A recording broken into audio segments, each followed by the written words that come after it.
Hello, Morongo Basin, and listeners around the world online at Z107.7 Here is the Z107.7 Local News for Thursday, April 2nd, 2026. The National Weather Service has predicted high winds and strong gusts this weekend in the Morongo Basin. Beginning today, they are predicting gusts up to 30 miles per hour, steadily increasing to 50 mile per hour gusts on Friday. That will reduce to 35 mile per hour gusts on Saturday. They have not yet issued a wind advisory for our area, but similar gust speeds have warranted advisories in the past. The National Weather Service says that this is the last in a series of short waves swinging through our region, bringing a continuation of breezy to windy conditions. They say the strongest winds today will once again remain over portions of the Mojave Desert. Here in the Morongo Basin, big gusts can create dust storms. If you are driving through our area, be aware for the potential of sudden dust storms, which can significantly reduce visibility. It's always better to pull over and wait for a dust storm to pass instead of driving through sudden, dangerous conditions. The Morongo Basin Healthcare District Board of Directors is meeting in regular session tonight. On their agenda is the district's annual financial audit report. The board will receive a report on their outreach and transportation programs and their overall staff. The Morongo Basin Healthcare District Board of Directors meets in regular session today at 6:15 p.m. at their district offices at 6530 La Contenta Road, Suite 400 in Yucca Valley. You can find a link to attend this meeting remotely at this story at Z107.7fm.com. For the last 30 years, Lesley Copeland has been working for the town of Yucca Valley, most recently as town clerk. As of yesterday, she has retired. She came into the Z107.7 newsroom and spoke with online news editor Robert Hayden about growing up in the Morongo Basin and her time in public service. Here's some of that conversation. I'm Lesley Copeland. I grew up here in Yucca Valley. My parents moved myself with them out here in the late 60s, and we came from Long Beach. We just wanted to get out of the rat race. Family thought we were crazy for moving out to the middle of nowhere. I grew up here. Went to school in Yucca Valley and all the local schools. Married a high school sweetheart, and we have 2 sons, and they're grown. It was fun growing up a desert kid. Never learned how to roller skate or anything like that because we didn't have sidewalks. I could say, yes, I know how to ride a horse and a mini bike and dig in the dirt and make forts, and we had chickens and rabbits and lizards and all sorts of stuff at the house. So my dad, he worked for High Desert Water District as a meter reader. He ended up working his way through to general manager. Is that where you kind of got your introduction into municipal work or public service, as you said it? I feel like I have a hard work ethic, and I did get that mostly from my parents, of course. So a town clerk is often thought of as I'm the person sitting behind the desk answering the phone type of thing. Mm-hmm. Mostly what a town clerk does is the scribe. It's like an old, maybe not the oldest profession, mm-hmm. but one of the oldest. You record keep, you take notes, you see what's going on, you keep track of the laws. So any ordinances that have been passed in the city, that has to be done in a certain way, whether it's record keeping, minutes, agendas, the Brown Act, Public Records Act, all that kind of legislation that lends towards transparency is ran through the clerk's office. You want to try to dispel some of the misinformation. I heard this, and hopefully if they come in and they ask questions, and hopefully my goal is to obviously help them say, no, let me walk you through that and give them that correct information. You do have to listen a lot, and I think that's the biggest part, is just to listen, see what they're looking for, help if you can. Sometimes you can't, and hopefully the information that you do give them will at least let them know that they've been heard. What are you looking forward to post-retirement? I'm actually looking to revisit my creative side. I like to watercolor. Mm-hmm. That's probably my main thing. I have an art studio. I'd like to get going in that again. Being outdoors, music. It's going to be an interesting change. Are we going to see your studio on the Highway 62 art tours here in the next couple of years? I got a lot of work to do before that, but no, you never know.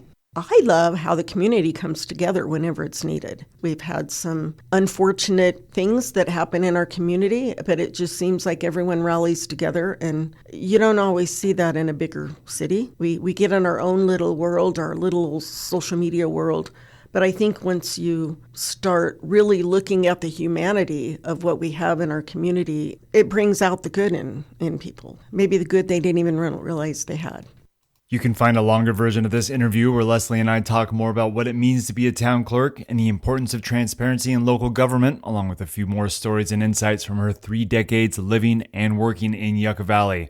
That's all at Z107.7 FM.com. Reporting for Z107.7 News, I'm Robert Hayden. An undersea wonderland experience returns to the high desert.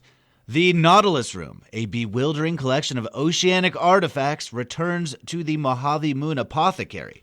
The event features a full room display of natural artifacts like shells, coral, sea urchins, and other oceanic forms, alongside maritime artifacts like diving helmets, ships in bottles, and ship gear.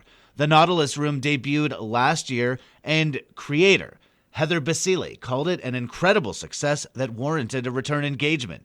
Specimens on display are available to be admired or purchased, and 10% of all sales from the exhibit will be donated to the Cabrillo Marine Aquarium in San Pedro, supporting marine conservation and education efforts. The Nautilus Room opens today in the back of Mojave Moon Apothecary, located at 5688 The Plaza in 29 Palms. The Nautilus Room is open Thursdays through Saturdays, 11 a.m. to 5 p.m., and Sunday, 11 a.m. to 4 p.m. The Way Station in Joshua Tree is hosting their annual Easter food giveaway event tomorrow morning. They will be distributing a full Easter meal, including hams, turkeys, vegetables, and eggs. There will be Easter bags for children and live music. A continental breakfast will be served as well. No ID or proof of residency are required. The Easter food giveaway is happening tomorrow at 9 a.m. at the Way Station, located at 61722 Commercial Street in Joshua Tree. The event runs until all the food has been given away. Theater 29's production of Rodgers and Hammerstein's Cinderella opened to capacity houses in its opening weekend. Arts and entertainment reporter Charlie Thomas attended the show and submitted his review. In an enchanted evening of music, magic, and memorable performances, Theater 29's production of Rodgers and Hammerstein's Cinderella breathes new life into the classic fairy tale. Directed by Gary Daniel with musical direction by Bill Barrett and choreography by Karen Gladys, this modern adaptation, with a fresh book by Douglas Carter Bean, offers a delightful and thought-provoking twist on a story that has charmed audiences for generations. This production skillfully marries the timeless melodies of Rodgers and Hammerstein with a contemporary narrative that deepens and reimagines the characters. Kat Christine, in the titular role of Cinderella, gives a standout performance, embodying the essence of a character who is both familiar and refreshingly nuanced. Her vocal quality is unmatched and weaves a spell on the audience no matter their age. Cameron Ruggiero as Prince Topher exudes charm and sincerity. His chemistry with Christine is palpable, creating a believable and compelling love story that anchors the production. Every Cinderella story has to have a fairy godmother. In this version, it is the batty old peasant Marie, brought to life by Cindy Daniel. The production's antagonists are brought to life with vigor and flair.